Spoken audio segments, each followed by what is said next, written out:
Hi, and welcome to day 11, the 11th day of Advent. Today's card is the Five of Canes, and if we look at the Five of Canes, we can see there is a lot going on. The snowman's head is on the ground, the children are crying, and then we have this child in the front who obviously has caused some conflict, or is at least getting joy out of the conflict and not sharing the candy canes. So the Five of Canes is about conflict, loss, and failure. Now, you might think, "Oh, that's such a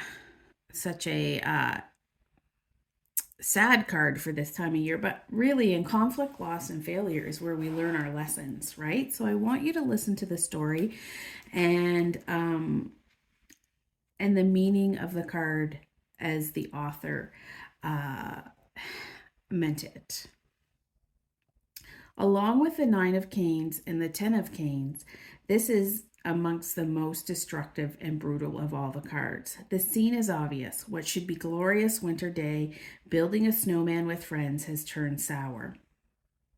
There is an apparent cruelty and spite here, manifesting in the smirking child, who's not only stolen all of the candy canes, but destroyed the efforts of all of the others by beheading the snowman. The smirk belittles a hidden sadistic pleasure that what that was had not only in pursuing the destruction, but in reaping the rewards of seeing the sadness caused by his actions. What this card does not express is what happened the moments before this took place. At what point did communication break down to the extent that only cruelty and meanness would suffice? This card poses an interesting yet difficult question.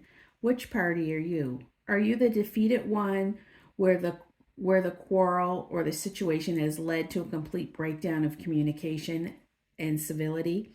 Or are you the one who has caused the pain?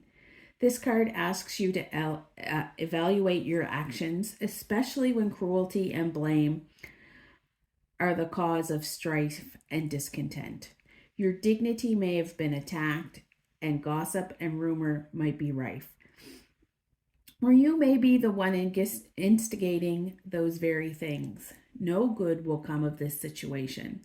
Sometimes defeat is final. Okay, so where in your life are you seeing conflict? Where in your life has there been a breakdown? And there's two sides to every story, right? We see this smirking child. Maybe he was provoked. We don't know the whole story, right? We can't say who's good and bad in this card, and we can't say who's good and bad in your situation. Look at your situations, look where you've had some conflict and some difficulty, and look at your part of it. Try to look at it from the other's view and see what's coming there. And maybe journal about it. This is a great card to journal about. And I really suggest you pull out your journal today and journal about just conflicts in your life and where you could have improved and your role you've played in them. I hope you've enjoyed this card. And I will see you again tomorrow.